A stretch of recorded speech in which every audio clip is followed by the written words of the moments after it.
trust him? Our system is rigged. Anyone who challenges their control is deemed a sexist, a racist, a xenophobe, and morally deformed. Conspiracy theories are at the heart of this American presidential election. This is a conspiracy against you, the American people. Since the Vietnam War and the Watergate scandal, many Americans have been deeply suspicious of their rulers. History is a set of lies agreed upon. The government rarely tells you the truth, and they never tell you the whole truth. Americans are always looking for the conspiracy behind the facts. We were really taught to do that in Vietnam. It's just a complete deception in which 58,000 Americans were killed. Donald Trump has made his political career pushing conspiracies. He's alleged that President Obama could be a foreign imposter. The people that went to school with him, they don't even know, they never saw him. They don't know who he is. Crazy. It's the biggest fraud in maybe the history of the world. All right, thank you, and God bless America. He suggested that the father of one of his rivals was linked to the assassination of JFK. There's a picture of him and crazy Lee Harvey Oswald. Ted Cruz's father linked to JFK assassination. What's wrong about that? This is nuts. Now he faces an opponent with her own scandal-ridden past. You delete 33,000 emails. Her instincts are to cover up, and the laws are for the little people. Not to mention the sins of her husband. I did not have sexual relations with that woman. Extraordinary personal and bitter attacks have defined this election. She was a total enabler. She would go after these women and destroy their lives. Donald thinks belittling women makes him bigger. In the face of so many conspiracies, what can American voters really believe? One thing I can promise you this. I will always tell you the truth.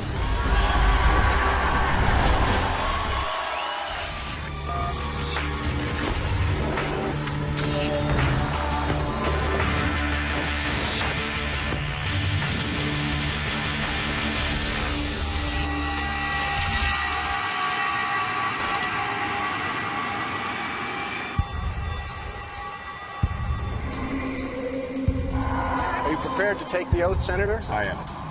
In January 2009, Barack Obama was sworn into office as America's first ever black president. That I will... Barack Hussein Obama is not the most common name in the United States. Born to a white Kansan woman and a Kenyan African father, raised by his grandparents in Hawaii.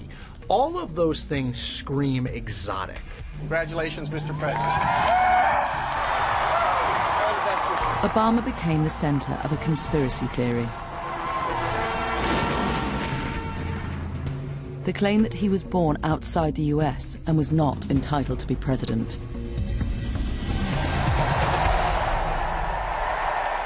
In 2011, the so-called birther conspiracy received a massive boost. Our current president came out of nowhere. But the people that went to school with him, they don't even know, they never saw him. They don't know who he is. Crazy. He saw this as an opportunity, he plucked it. He used that to sort of pole vault himself into a tete-a-tete with the President of the United States. When we did polling in the spring of 2011, we saw that a great number of those people who felt that President Obama was not a real American went to Mr. Trump because he was very openly embracing this theory that legitimized it for those people.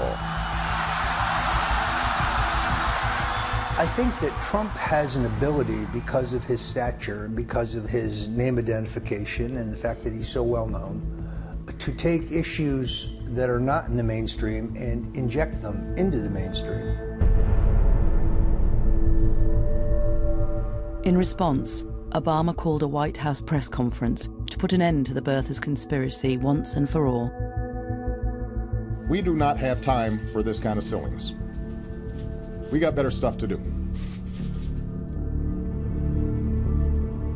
he released a copy of his full birth certificate, showing that he was born in the US state of Hawaii in 1961. I am really honored, frankly, to have played such a big role in hopefully getting rid of this issue. Always optimistic. Clearly, Donald Trump was driving Obama crazy. Trump was able to elevate the issue to the level that Obama felt compelled to respond. To me, that shows that Trump had an enormous impact. My fellow Americans. But Obama was about to get his revenge. 3 days after the release of his certificate, he ridiculed Trump in a speech to the White House press corps. No one is happier, no one is prouder to put this birth certificate matter to rest than the Donald. And that's because he can finally get back to focusing on the issues that matter. Like, did we fake the moon landing? Well handled, sir. We thought that that would put it to bed, and for the vast majority of the American people, it did put it to bed. But not for Donald Trump, because he was using it as a means to build support for his presidential run.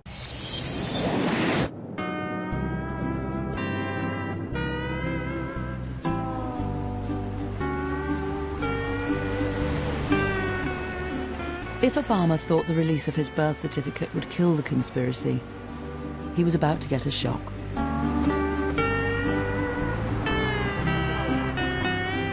His certificate shows Barack Hussein Obama II was born here at Kapiolani Maternity and Gynecological Hospital in Honolulu.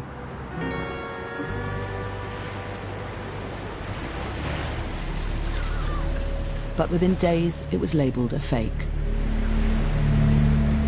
And leading the charge was the recently humiliated property tycoon and reality TV star, Donald Trump. He is a citizen. He produced that long-form birth certificate. Well, a lot of people don't agree with you, and a lot of people feel it wasn't a proper certificate. Orly Tates is a Californian dentist, originally from Moldova, and a leading light in the birther movement.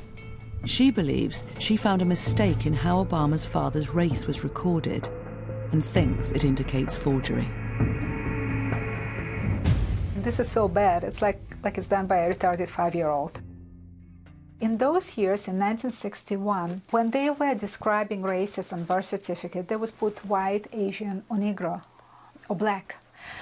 In Barack Obama's alleged birth certificate on this piece of garbage, they're saying African. Well, they didn't use the word African.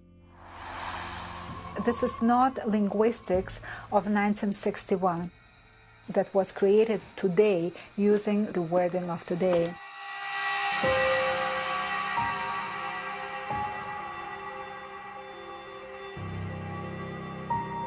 As Orly Tates prepared to legally challenge the authenticity of the birth certificate, she was joined by Paul Iry, who has over 50 years' experience in typesetting.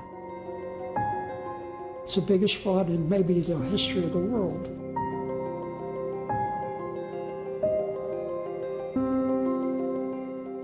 He says there is evidence that the certificate was forged on a computer. Here, black letters are printed on paper that is solid green. But around the letters are white, halo-like outlines. White on a back document that is printed on the green paper?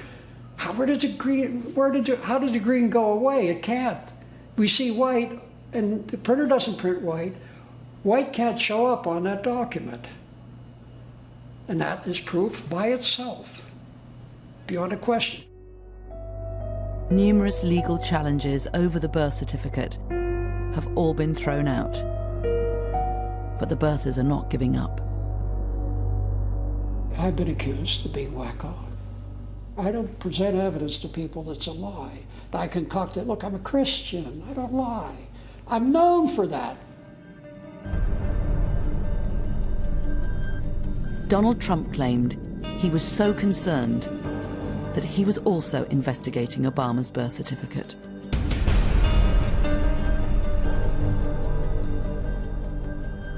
Was it a birth certificate? You tell me. You know, some people say that was not his birth certificate. So maybe it was, maybe it wasn't.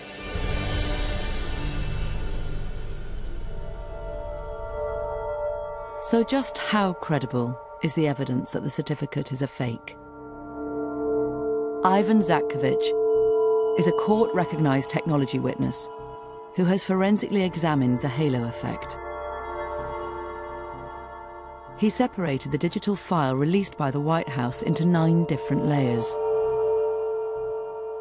From this, he deduced it was a scan of the original birth certificate, produced using OCR, an optical character recognition program. One of the things that OCR software does to enhance the edges is to create contrast enhancement. Contrast enhancement has multiple effects. It will make the black text blacker. It will make the background slightly lighter, sometimes causing what's called a halo effect. Purely based on the evidence of that PDF itself, I would be probably 80 to 95% confident that the layers were produced by simple contrast enhancement and OCR. The theories of the forgeries are easy to disprove. President Obama is the least transparent president in the history of this country. If he gives his passport applications and records, I will give to a charity of his choice a check immediately for $5 million. It doesn't matter whether you're black or white or Hispanic or Asian. Obama didn't take Trump up on his offer and went on to get re-elected in 2012. Gay or straight, you can make it here in America if you're willing to try.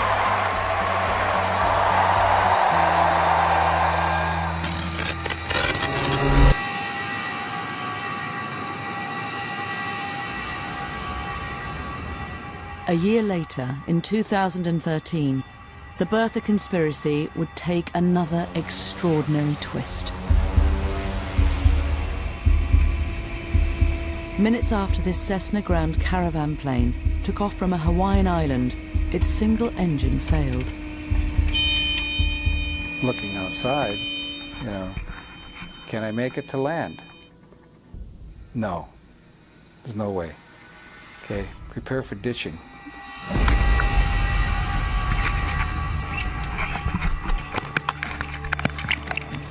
All 8 passengers and the pilot struggled to stay afloat for almost 2 hours before rescue. Everybody okay?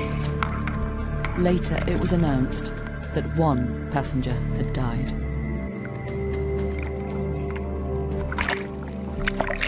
Loretta Fuddy was the Hawaiian health official who had authenticated Barack Obama's birth certificate. I had no idea who Loretta Fuddy was. None. And somebody told me, he says, oh, she's the one that signed Obama's birth certificate. And I go, oh, here we go. The village idiots are going to be coming out in force. Sure enough. Shortly after Donald Trump heard the news, he took to Twitter and wrote, "How amazing. The state health director who verified copies of Obama's birth certificate died in plane crash today. All others lived." The director of health who had the birth certificate died today and everybody else lived. What does that mean? Neil Abercrombie appointed Loretta Fuddy while he was the governor of Hawaii. The implication of that tweet is that she's dead and that somehow is connected to the President of the United States in some ill-conceived and misbegotten attempt to prove where he was born. That is it goes beyond an individual sickness.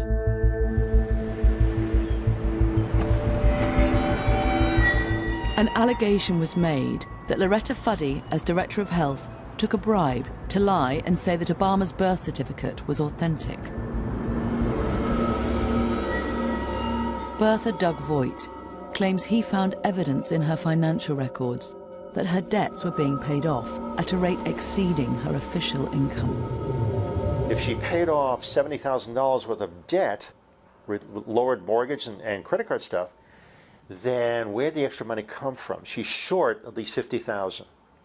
That's the whole point. You're buying the forgery. You got to pay people off. In my opinion, they did.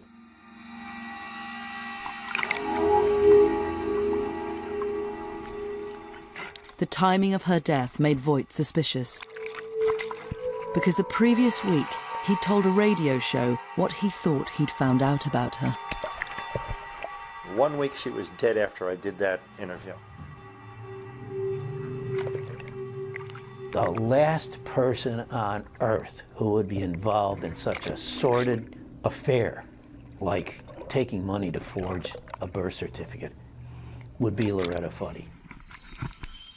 Is a sad commentary on the desperateness that some people have in them, the sickness that they have in them over the fact that a black man is president of the United States. Former Governor Abercrombie is a personal friend of Barack Obama. Voigt believes that Abercrombie masterminded the whole deception, and it was he who involved Loretta Fuddy in the plot. By bumping her off, they don't have that link to Abercrombie and the president. The big guys who paid for this conspiracy, they start killing off everybody below them who gets close, who could lead to them. That's what usually happens. That's what plausible deniability is all about.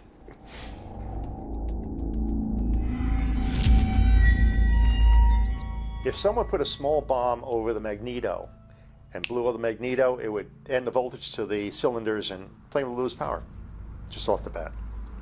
Just like that. So is there any credibility to the claim that the plane was sabotaged? Loretta Fuddy's family hired a lawyer to investigate the circumstances of her death. He says he discovered that identical planes had previously experienced the same engine failure. I believe this is at least the fourth one of this particular Cessna that failed for that very reason.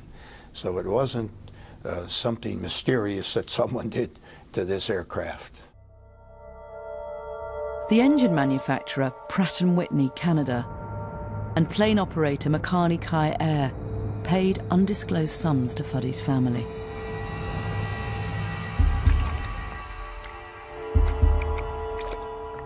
Fuddy's autopsy revealed the cause of death was heart failure, as she struggled to stay afloat in the water.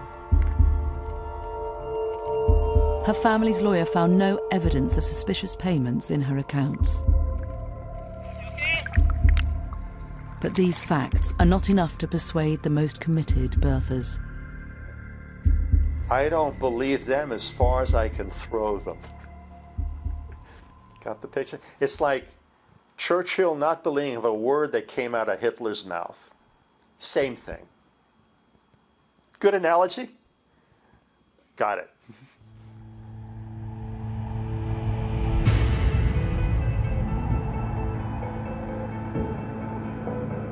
Donald Trump's championing of the birther conspiracy seems to have had a dramatic impact. In 2009, 45% of Republicans nationally said that they thought that Barack Obama was not born in the United States. Now, after Donald Trump has given this issue so much attention over the years, and his surrogates have, that number's up over 60%.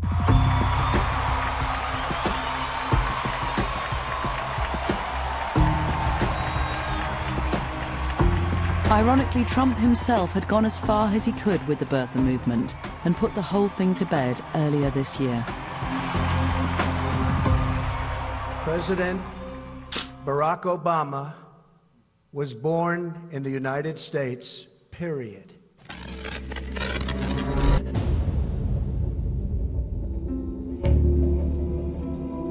One event, more than any other in recent American history, has become a fertile breeding ground for conspiracy theories. Something has happened in the motor stage. Stand by, please. The assassination of President John F. Kennedy. The official investigation ruled that Lee Harvey Oswald was the killer, acting on his own. Many Americans have just never bought the story. Mainstream media has concealed a lot of facts about American history. Things are never exactly the way the government tells them. Even 71% of the people in the American today don't believe Lee Harvey Oswald acted alone. And it's this belief that Donald Trump would exploit on his next step towards the White House. In June 2015, he finally announced he was standing to be the Republican nominee for the presidency. I am officially running for President of the United States. We will make America great again. Thank you. Thank you very much.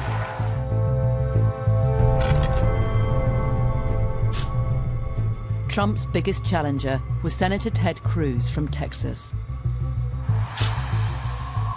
An evangelical Christian, an arch conservative, Cruz traded on his honesty and integrity. Do we support a campaign that is based on yelling and screaming and cursing and insults? Or do we support a campaign that is a positive, optimistic, forward-looking, conservative campaign? We have lying Ted Cruz. I have to be honest. These people that I'm dealing with are the worst people.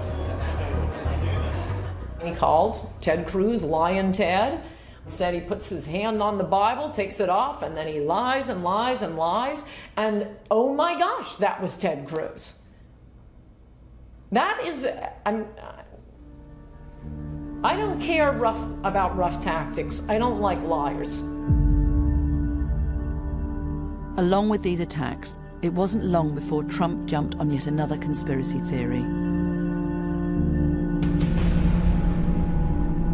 This time, it was linked to Cruz's father. Ted Cruz's father linked to JFK assassination. What's wrong about that? That's an accurate representation of what the story was. What was he doing with Lee Harvey Oswald shortly before the death, before the shooting? It's horrible. Donald Trump, by invoking the Inquirer report, was able to elicit a response from Ted Cruz that effectively made him a spontaneously combustible political candidate. Now, let's be clear. This is nuts. This is not a reasonable position. This is just kooky. And while I'm at it, I guess I should go ahead and admit, yes, my dad killed JFK. He is secretly Elvis, and Jimmy Hoffa is buried in his backyard. This man is a pathological liar. Why did Trump raise this? To get under Ted Cruz's skin. Did it work? Like a charm. Ted got emotional about it, and I think he got emotional about it because it was his father. Like, when you run for president, the idea that it would bring pain on your family is an emotional thing. I don't know his father. I met him once. I think he's a lovely guy. All I did is point out the fact that on the cover of the National Enquirer, there's a picture of him and crazy Lee Harvey Oswald. But they never denied. Did anybody ever deny that it was the father? They're not saying, oh, that wasn't really my father. It's a little hard to do, because it looked like him. Rafael Cruz was born in Cuba. During the Cuban Revolution, he fought with Fidel Castro's rebels against the ruling military dictatorship. He fled to America in 1957. America is the land that welcomed my father as a penniless immigrant. He'd seen oppression, prison, and torture in Cuba. And for him, America was hope. The National Enquirer alleges that after Fidel Castro took power and was viewed as a threat by America, the Cruz family tried to hide Rafael's past. Ted Cruz had lied about his father's links to the pro-communist regime of Fidel Castro.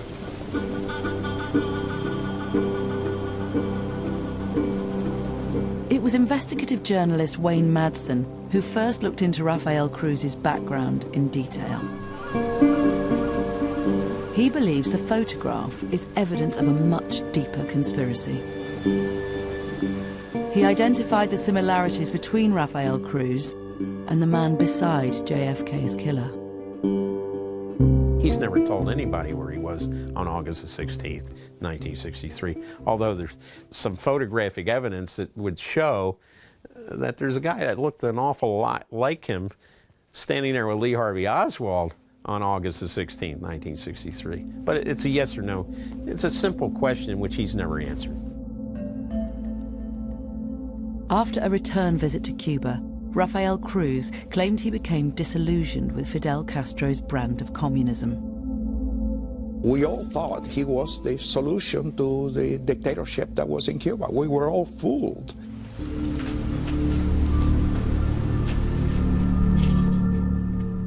Madsen believes the CIA then recruited Rafael Cruz to spy on other Cubans in the southern states, suspected of being communists. But Madsen goes even further. He also believes Lee Harvey Oswald was recruited and set up a bogus branch of the pro-Castro organization Fair Play for Cuba as a front for the CIA operation. In the intelligence business, that's called a flypaper operation. This was a CIA ploy. Let's see who we can trust in the Cuban community that came to the United States and who we can't trust. In this footage, Oswald is handing out Fair Play for Cuba leaflets with a man Madsen believes is his CIA partner, Rafael Cruz. I think that was him, standing there with Oswald. Madsen also claims Rafael Cruz fled the country rather than face an investigation.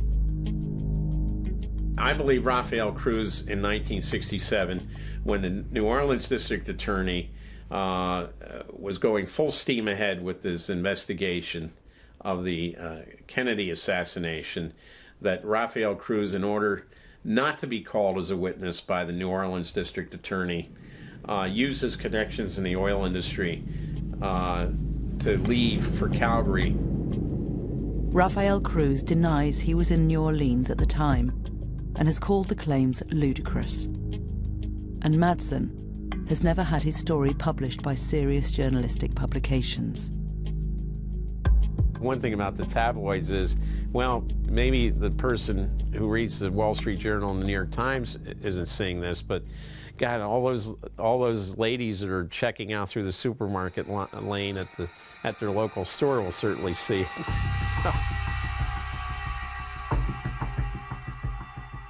But is the evidence that Rafael Cruz was with JFK's killer credible? Garbage. Garbage. You know, I think that's the problem. It's easy to throw garbage into the middle of our national political conversation now in a way that it never was before. Even the National Enquirer couldn't be certain it was Rafael Cruz, despite their dramatic headline. In our article, we actually discounted the story to some extent. We said that there were some experts who said that they couldn't conclusively identify one way or the other if indeed the man in the photograph was Ted Cruz's father. 99% of their publication, it's all fabrication. I guess you could call it entertainment for the conspiracy-minded. There's just no evidence that Rafael was anywhere near Lee Harvey Oswald, so no, it's just bogus. But the damage was done. I've said that I would continue on as long as there was a viable path to victory. Tonight, I'm sorry to say, it appears that path has been foreclosed. I humbly and gratefully accept your nomination for the presidency of the United States.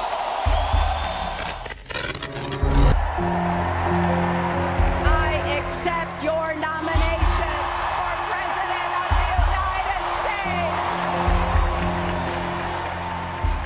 States. With Hillary Clinton winning the Democratic nomination, Donald Trump faced the ideal opponent for his unique brand of conspiracy theory politics. Between 55 and 65% of registered voters in this country do not believe the words honest and trustworthy apply to her. In any other election, that is a huge deal and a huge problem for a nominee. Why is it less of a big deal in this election? Because Donald Trump's numbers on honest and trustworthiness are even worse. And her husband Bill has been mired in more scandals than perhaps any other American president. From the outset, the Clintons were embroiled in controversy. Their property company, Whitewater, went bust, and their business partners were later jailed for fraud. Then there were accusations of cronyism after they sacked staff in the White House travel office, replacing them with friends and supporters. And the man responsible for handling these sensitive matters was Vincent Foster. The Clintons are more like a crime syndicate than they are a family. He was the keeper of all their secrets. He was their lawyer.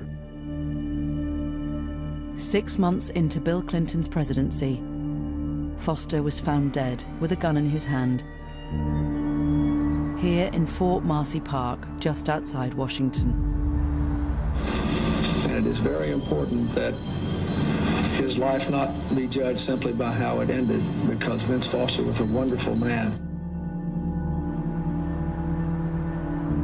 Rumors spread about the man who may have known too much about Whitewater and the Clintons' complex web of financial and real estate dealings. I believe he was murdered by persons unknown, for reasons unknown to me, and a cover-up ensued that was at bottom politically driven. 23 years after Foster's death, Donald Trump reinvigorated the conspiracy. A lot of people are very skeptical as to what happened and how he died. I know nothing about it. But again, if you people reveal something to me, I'll answer it the appropriate way. Donald Trump, it seems to me, understands that the people who believed in those theories, the Clinton haters, if you will, exist and were ready to be reactivated out there on the internet, and that by sending these signals to them, he would have a certain constituency. He's rallied that constituency. Some of Trump's closest allies accuse Hillary Clinton of criminally covering up the circumstances of Foster's death. My own research indicates that Hillary Clinton had two of her flunkies move the body to Fort Marcy Park so that Vince Foster's office would not become a crime scene. Why do I think his body's dumped? Well, they find his body 30 yards down a muddy trail, but there's no mud or dirt on his shoes, none whatsoever. There are carpet fibers all over his suit, however. That's because they rolled him in a carpet to get him out of there. Later, it is claimed secret papers were removed from Foster's White House office. Records pertaining to the nefarious activities of the Clintons. Who knows? It could have been anything. They have, these people are a scandal a minute.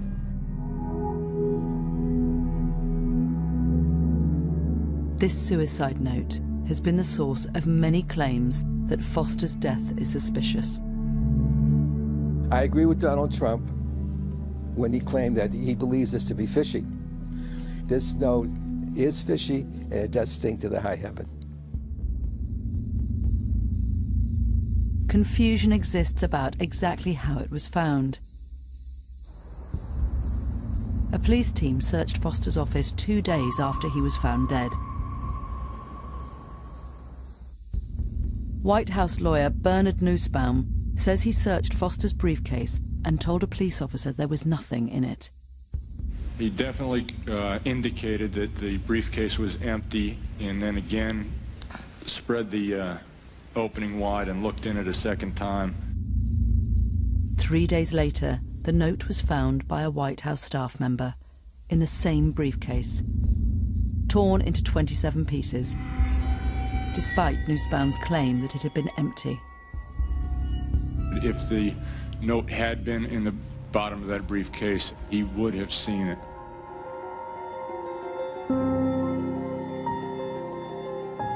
Questions were now being asked about whether the note was genuine.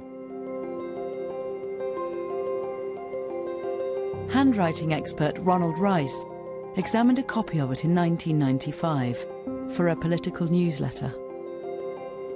The more I looked at it, the more I studied it, the more I slept on it, the more this, the more that. I just could not come to the conclusion that the note was in fact authentic.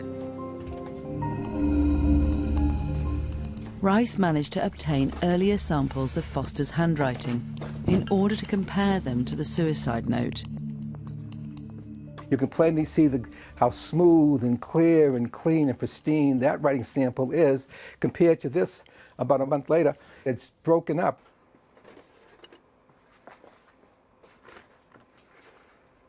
We have two words which read Clinton, Clintons, plural. You can plainly see on the known Vincent Foster, capital C is different from the question capital C. The I in the N is quite different from the I in the N created in the question suicide note. The T is obvious. This is the known T. This is supposed to be the stem in the question document of Clinton. So we have in excess of 14 points of dissimilarity. Not similarity, dissimilarity. For Rice, this means only one thing: forgery. On a scale of 1 to 10, probably a 2, amateuristic, sloppy. I've seen better by kids.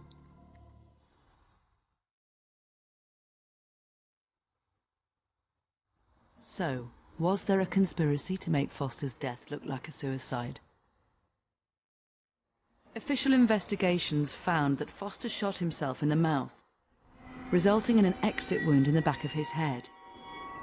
A clear indication of suicide.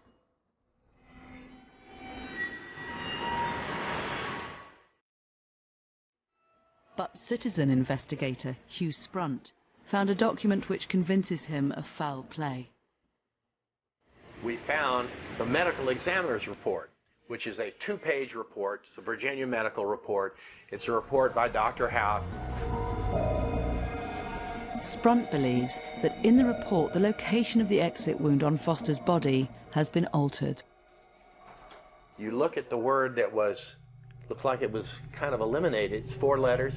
Could it be neck? An exit wound in the neck could suggest an alternative to suicide. And Sprunt discovered a second reference to the neck. Whoever did the alteration, because clearly it was altered, didn't notice the word neck on page 2, so the document as it officially exists is completely inconsistent because of the alteration. I believe he came to grief elsewhere. I believe, in fact, he was murdered elsewhere. Despite the passing of more than 2 decades, the issue resonated with US voters after Donald Trump raised it. In a poll we did shortly after that, we found that 50% of Trump voters had thought that Hillary Clinton had something to do with killing Vince Foster, and that's truly something that's unprecedented in American history. We've been divided over the years, but you usually don't have a situation where supporters of one candidate hate the other candidate so much that they think that that woman might be a murderer.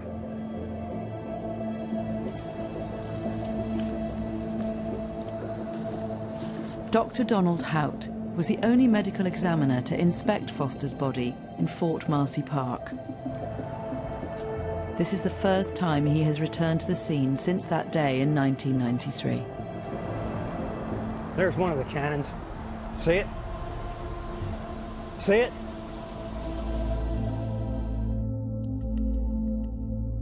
We showed him his medical report, which Hugh Sprunt had found, and asked why there was a reference to a neck wound. He says it is a record of what police initially told him before he examined the body. That was what was reported to me, but not what I saw. That was what was reported to me, but that, in my opinion, was incorrect. I observed no neck wound. Dr. Hout also rejects conspiracy theories that Foster did not die in the park, or that there was foul play. Donald Trump said that the outcome was rather fishy or uncertain, but there was no uncertainty about it whatsoever at all. Without question, he killed himself, yes, without question.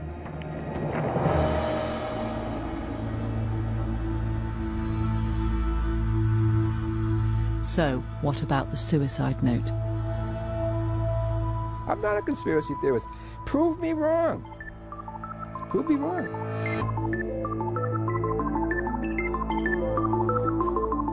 We asked another handwriting examiner to compare the same samples of Vincent Foster's earlier handwriting with the suicide note. It's not a forgery because there's too many similarities. I don't think anybody can recreate this baseline without knowing how he held a pen and the angle of the pen and where his fingers were held. And then that alone is hard enough to recreate. But to do it in the same words, it's not possible. I've never seen it done like that. I'm completely confident, and I would take an oath in a court, that the suicide note was performed by the same writer who wrote the known writings.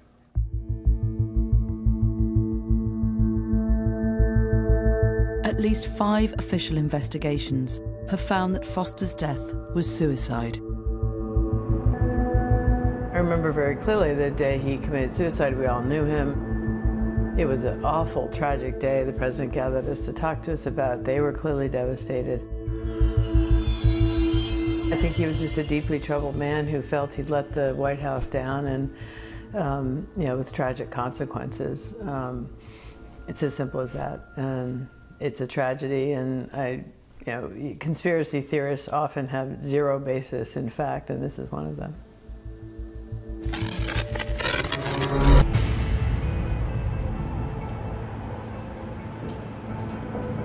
But this wasn't the only controversy the Clintons faced in the 90s. And it's Bill Clinton's alleged sexual misdemeanors that have engulfed his wife's presidential bid. What he's done to women, there's never been anybody in the history of politics in this nation that's been so abusive to women. When Bill Clinton was governor of Arkansas and running for the White House in 1992, the first scandal involving relations with other women broke. A cabaret singer named Jennifer Flowers was outed in a tabloid magazine as Bill Clinton's lover.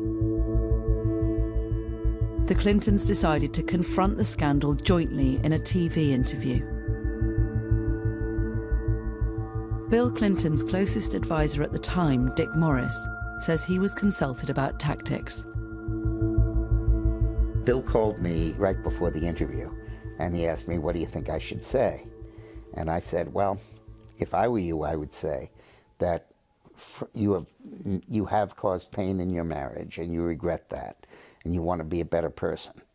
But Franklin Roosevelt was not always faithful to Eleanor, and Eisenhower was not always faithful to Mamie, and Kennedy was not always faithful to Jacqueline, and Lyndon Johnson was not always faithful to Lady Bird. And I prayed that I could be half as good a president as they were. And he said over the phone, he said, oh man, that's good, but if I said that, I'd have to find a new place to live. Now, I'm not sitting here as some little woman standing by my man like Tammy Wynette. I'm sitting here because I love him, and I respect him, and I honor what he's been through and what we've been through together. And you know, if that's not enough for people, then heck, don't vote for him. The next day, Jennifer Flowers held her own press conference. Yes, I was Bill Clinton's lover for 12 years. First woman to come forward became a client of mine, Jennifer Flowers. And for the past 2 years, I have lied to the press about our relationship to protect him. And she told the media that she had had this relationship with Bill Clinton. She had an audio recording of him calling her, saying, "Be quiet about this." Judge for yourself if this is the way a man talks to a woman who is just a friendly acquaintance. If they ever hit you with it, just say no and go on. There's nothing I can do. Raise your right hand and repeat after me. Nevertheless, Bill Clinton was elected president later that year. So help me God. Congratulations. But another sex scandal followed.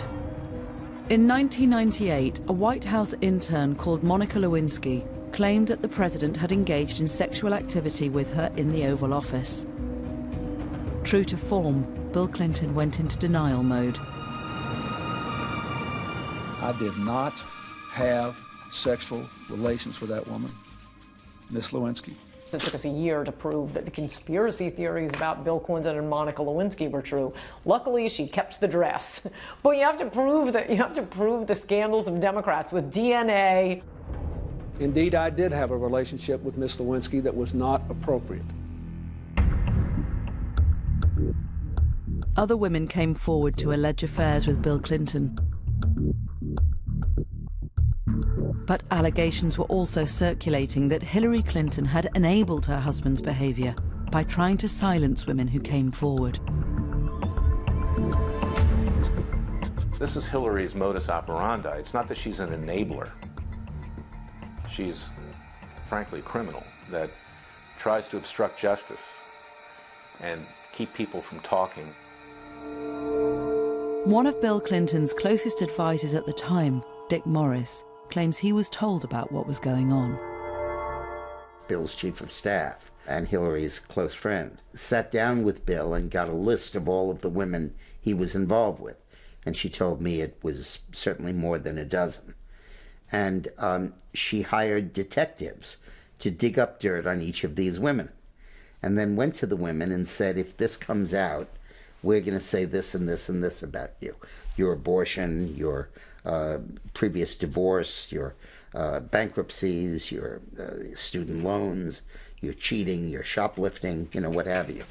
And they dug up that dirt to intimidate the women into silence. While the Clinton camp denies these allegations and dismisses them as conspiracy theories, Donald Trump has pushed them relentlessly. And she was a total enabler. She would go after these women and destroy their lives. Hillary hurt many women, the women that he abused. Trying to make it like Hillary was somehow in any way condoning of this behavior is just reprehensible and disgusting, and I don't think it's going to work. The problems that Hillary and Bill have had during their marriage's infidelities are well known, and to charge her as being an enabler is just a debased, a false attack that I think will backfire on Donald Trump. This narrative has never been fully exposed in the mainstream media, but it's fair game. If Hillary Clinton wants to call Donald Trump a misogynist, she's opening the door to an examination of her own conduct.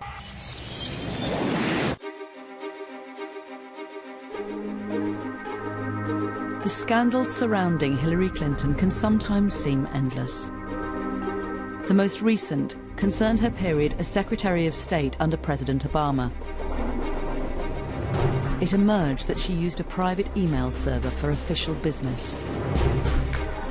Hillary Clinton created an illegal private email server, deliberately, willfully, and with total premeditation.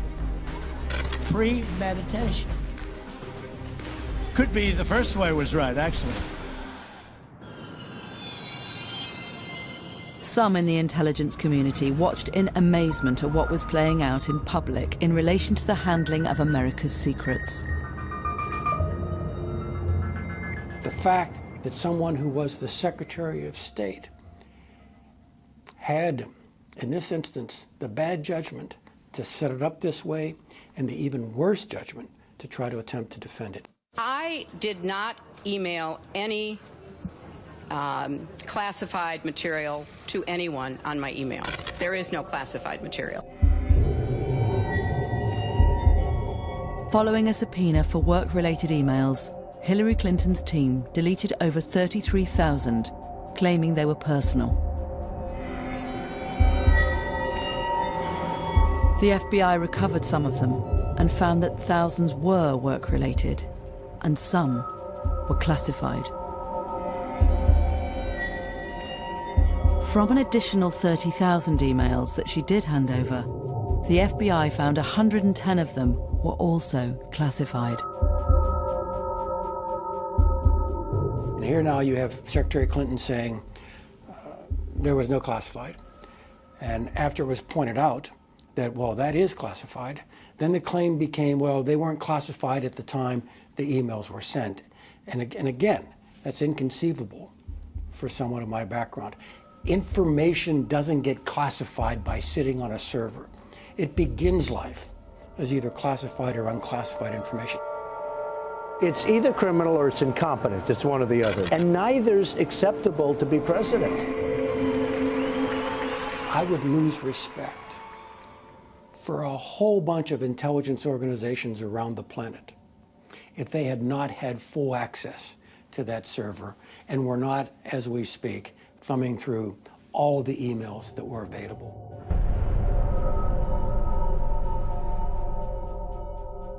At the end of the original year-long investigation, the FBI said it would not prosecute Clinton, despite some damning revelations.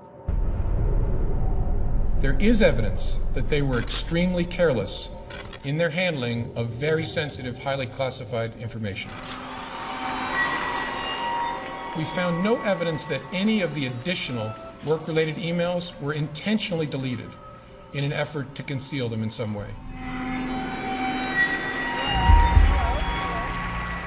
There has never been anything like this where emails and you get a subpoena, and after getting the subpoena, you delete 33,000 emails. It's just awfully good that someone with the temperament of Donald Trump is not in charge of the law in our country. Because you'd be in jail. In a democratic republic, we have laws that govern the use of government computers and making sure that the public has a record of what you're doing in office. And she didn't want the public to have that record.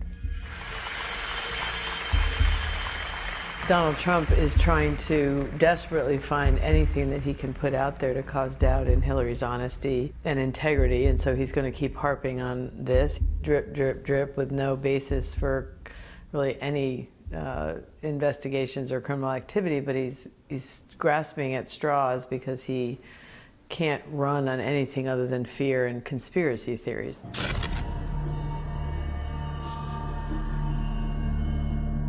The FBI's decision is outrageous.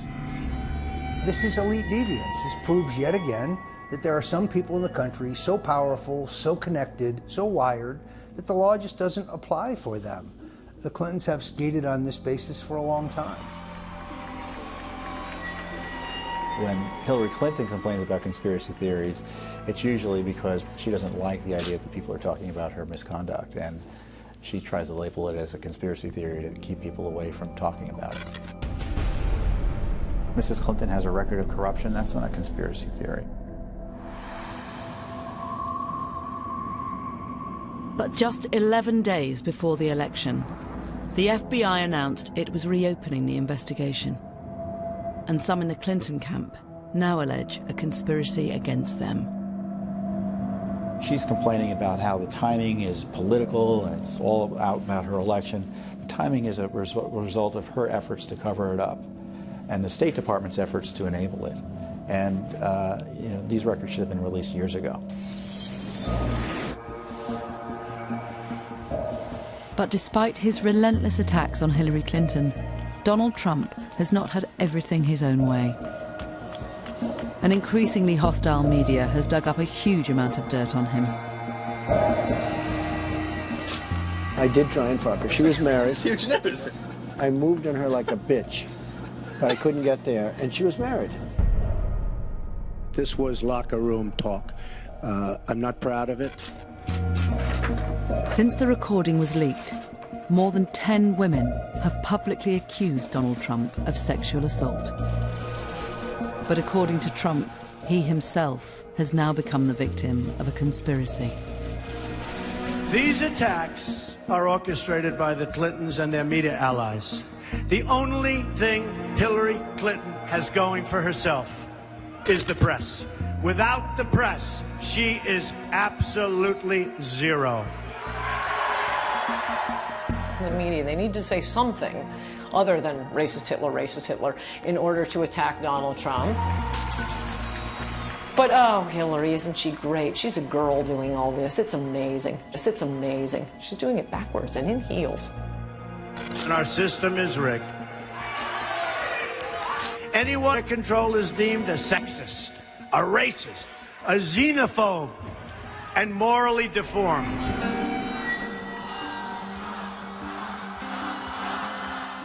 Trump is even implying that if he loses, he will be the victim of the ultimate political conspiracy, electoral fraud.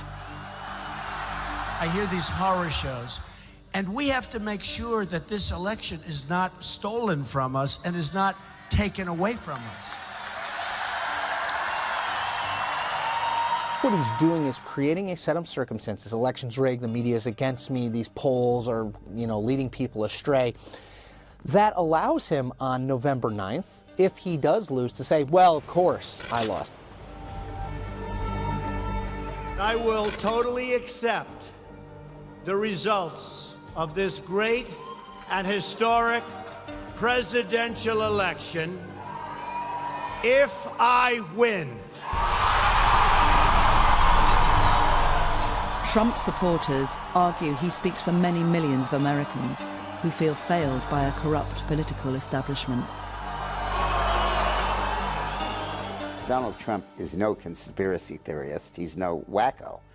He represents a fundamental force that's sweeping the United States. I take all of these slings and arrows gladly for you.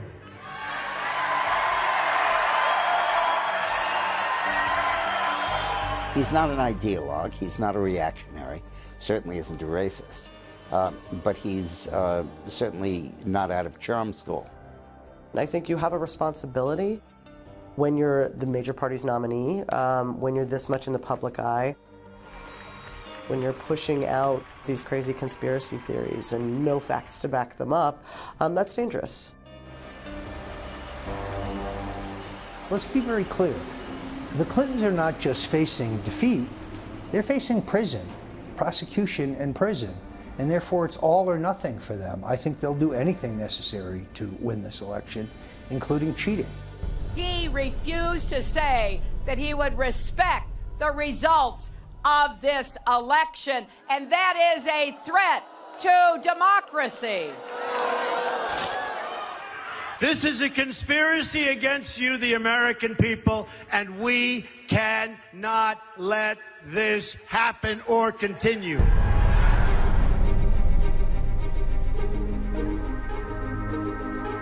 Panorama meets some of those who fear what Trump as president would mean for them, available on BBC iPlayer, and who will be supporting Donald. Radio 4 meets the Unswayables, Trump's loyal army, available online. Now, had you been watching BBC One, you'd have seen Lord Sugar fire another candidate. Perhaps tonight was a surprise. You're fired next.